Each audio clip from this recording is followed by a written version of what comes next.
नमस्कार, मैं हूं सचिन और आप देख रहे थे सचिन टॉक। बांग्लादेशी घुसपैठिए इस समय इंडिया के टॉप ट्रेंड में आ रहा है। जी हाँ, दिल्ली में और मुंबई में ताबड़तोड़ गिरफ्तारियां हो रही हैं, पूरे पूरे गैंग पकड़े जा रहे हैं। मैं बार बार इस बात को उठा रहा हूं कि हिंदुस्तान में एक एक नहीं कई सैकड़ों में ये ग्रुप हैं, हर स्टेट में है। और मेन जो स्टेट है वो पश्चिम बंगाल और असम है, जहाँ पर ये इस गैंग के लीडर बैठे हुए हैं। और जो बांग्लादेश के लोगों को यहाँ पर एंट्री करवा रहे हैं, उनके फेक आईडी बनवा रहे हैं। दिल्ली में पकड़ा गया सबसे बड़ा गैंग पकड़ा गया है। कुछ लोग भाग गए बांग्लादेश और कुछ लोग पकड़े गए हैं, 4-5 लोग पकड़े गए हैं। मुंबई में फर्जी आईडी बनाकर जो रह रहे थे वो बांग्लादेशी पकड़े जा रहे हैं। एक आम आदमी के दिमाग में ये प्रश्न आ रहा है कि साहब, दिल्ली में पकड़े जा रहे, मुंबई में पकड़े जा रहे, ठीक, बट ये तो आइडेंटिफाइड है, झोपड़पट्टी में रह रहे हैं बांग्लादेशी। इन्हें क्यों नहीं पकड़ा जा रहा? इनको क्यों नहीं बस में बैठाल के बांग्लादेश भेजा जा रहा है? किसकी परमिशन चाहिए आपको? आपको आइडेंटिफाइड है कि दे आर बांग्लादेशी।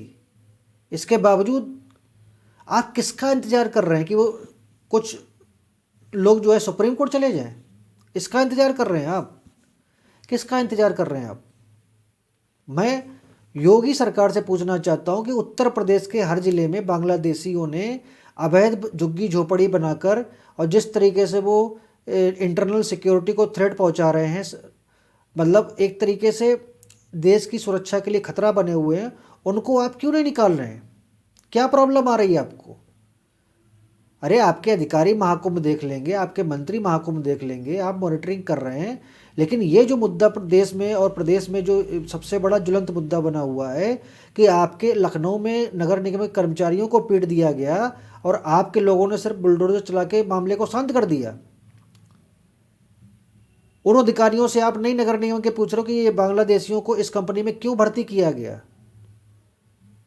किसकी परमिशन से ये बांग्लादेशी जो है वहाँ से लाए गए और यहाँ उनको कूड़ा उठवाया गया, उनको नगर निगम में भर्ती किया गया। नगर निगम ठेके पे जो कंपनी थी इको ग्रीन, उसमें कोई नहीं पूछ रहा। ये उन अधिकारियों को क्यों नहीं सस्पेंड किया जाता? उन अधिकारियों के खिलाफ कार्रवाई क्यों नहीं की जाती? उन पुलिसकर्मियों के खिलाफ क्यों नहीं एक्शन लिया जाता जिनके सामने ये झुग्गी झोपड़ियाँ बसी हुई हैं, उन्हें पता है ये बांग्लादेशी हैं, उनको क्यों नहीं बाहर किया जाए? कौन सा ऐसा कानून आप चाहते हैं कि जिससे एक कानून बनाया जाए और तब उनको किया जाए? अमेरिका में आप देख रहे हैं, डोनाल्ड ट्रंप ने का चुनाव ही इस मुद्दे पे था कि हम अवैध रूप से अमेरिका में रह रहे लोगों को मैं निकालूंगा। चुनाव के बाद 20 जनवरी को शपथ ग्रहण के बाद सबसे पहला काम वो करने ये जा रहे हैं। और आप हैं कि कान में तेल डाल के बैठे हुए हैं। मीडिया ट्रायल हो गया, दिल्ली की लुटियंस मीडिया ने थोड़ा बाइट बाइट थोड़ा बुलडोजर की चला दी और भाई अधिकारी लोग और नेता लोग खुश हो गए, अरे बहुत बढ़िया बहुत बढ़िया बहुत बढ़िया। ऐसे नहीं होता। अगर हमारे घर में कोई व्यक्ति कब्जा करके रह रहा है तो हम क्या करेंगे? उसको रहने देंगे? नहीं रहने देंगे, हम उसको बाहर निकालेंगे।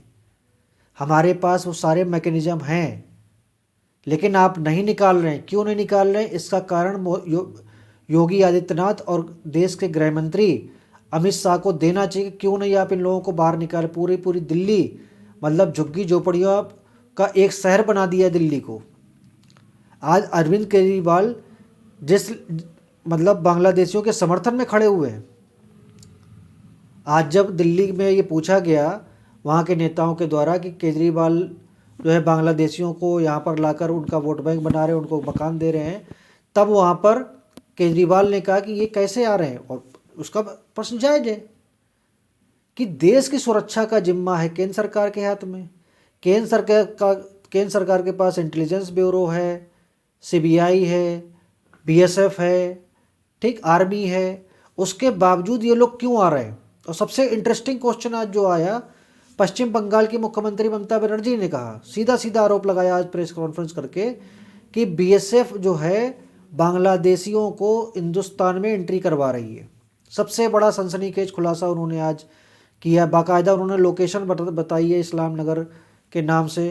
उन्होंने बताया कि उस रूट से ये लोग अंदर आ रहे हैं।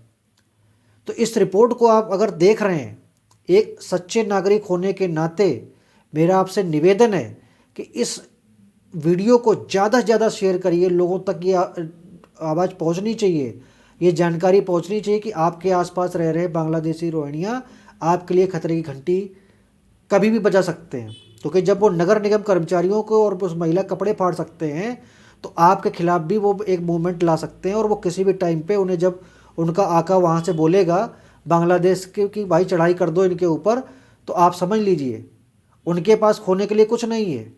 वो तो झोपड़पट्टी, आपके तो बंगले बने हुए हैं। आप क्या होगा, आपको बचाने कोई नहीं आएगा। फिर उस टाइम पे क्या हुआ उस दिन मारा पीटी हुई। पुलिस कब आई? जब वो मारा पीटी और मोबाइल छीन के वो लोग भाग गए थे। तात्पर्य ये कहने का है कि बांग्लादेशी किस तरीके से देश की सुरक्षा के लिए खतरा बने हुए हैं, ये केंद्र की सरकार को समझना चाहिए, और इनको एक मिशन के अंतर्गत ढूंढ ढूंढ के इनको जो है डिपोर्ट करना चाहिए बांग्लादेश की तरफ। कि जब बांग्लादेश में हिंदुओं को के लिए जगह नहीं है तो यहाँ पर हिंदुस्तान में बांग्लादेशियों के लिए भी जगह नहीं है। ये साफ एक स्लोगन बना देना चाहिए कि बांग्लादेशियों की हिंदुस्तान में कोई जगह नहीं है। इसके बावजूद हमारे नेता, हमारे मुख्यमंत्री, हमारे गृह मंत्री इस वजह पर इतने शांत हैं कि उन्हें फुर्सत ही नहीं है कि वो बांग्लादेशियों के बारे में सोच पाए। शायद वो राजनीति करना चाहते हैं इन बांग्लादेशियों के नाम पर। अरे तुम्हारे घर में बांग्लादेशी घुसे हुए हैं, तुम वहाँ मांग कर रहे हो उनके हाई कमिश्नर से कि हिंदुओं के खिलाफ ये, अरे उठा के सालों को बाहर करो, क्या दिक्कत आ रही तुम्हें?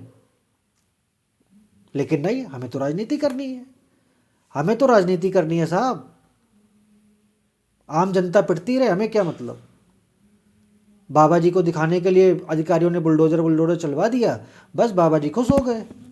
लेकिन मैं माननीय मुख्यमंत्री योगी आदित्यनाथ जी से निवेदन करता हूँ, मैं आपका बहुत सम्मान करता हूँ योगी जी, अगर आपके अधिकारी नेता इस वीडियो को देख रहे हैं तो मैं उनको कहना चाहता हूँ कि कृपया इन लोगों को आप बसों में भर भर के बांग्लादेश बॉर्डर पे भेजिए, ठीक है। हमारे टैक्स का पैसा जो आप लोग लेते हो उस टैक्स के पैसे को खर्च करके आप स्पेशल ड्राइव चलाइए इन लोगों के खिलाफ, कि प्रदेश में चुन चुन के पुलिस का एक स्पेशल सेल बना दीजिए इसके बारे में, कि बांग्लादेश का स्पेशल सेल बनाओ, उसमें इंस्पेक्टर, दरोगा, एक डीएसपी मिला के पूरा चुन चुन के इनकी झोपड़पट्टियों में और बस बुला के चलो भाई निकलो बांग्लादेश चलो, बाकायदा इनकी एंट्री करके वहाँ बांग्लादेश छोड़ के आना चाहिए इनको। नहीं तो झारखंड में जो हुआ है ना, झारखंड की डेमोग्राफी चेंज कर दी इन लोगों ने। फर्जी आधार कार्ड और पैन कार्ड और ये निवास प्रमाण पत्र बनवा के आने वाले समय में यूपी, बिहार और ये उत्तराखंड, मध्य प्रदेश समेत और भी राज्यों में ये डेमोग्राफी इसी तरीके से चेंज कर देंगे। और इसी तरीके से हिंदू जैसे बांग्लादेश में मारा गया, मंदिर तोड़े गए, ऐसे ये लोग यहाँ पर तोड़ेंगे। तो आज जिस तरीके से ममता बनर्जी ने, अरविंद केजरीवाल ने केंद्र सरकार पर आरोप लगाया है, मैं इसको वाजिब मानता हूँ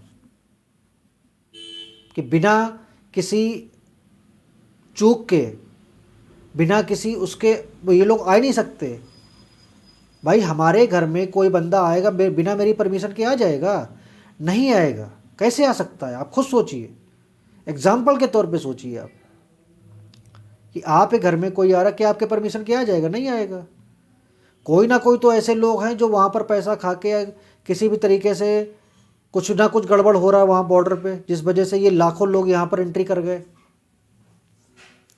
तो आज द सचिन टॉक में इतना ही। आगे फिर आपसे मुलाकात होगी एक नए विषय के साथ। तब तक के लिए अगर आपने इस चैनल को सब्सक्राइब नहीं किया है तो सब्सक्राइब कर लीजिए, और अगर आपको ये कंटेंट और ये रिपोर्ट पसंद आई तो इसको ज़्यादा से ज़्यादा शेयर करिएगा और लाइक करिएगा, और कमेंट में अपनी राय ज़रूर दीजिएगा, जिससे कि हमें भी आपके बारे मतलब आपकी राय पता चल सके कि आप इस विषय पर क्या सोचते हैं। नमस्कार, जय हिंद, जय मां भारती।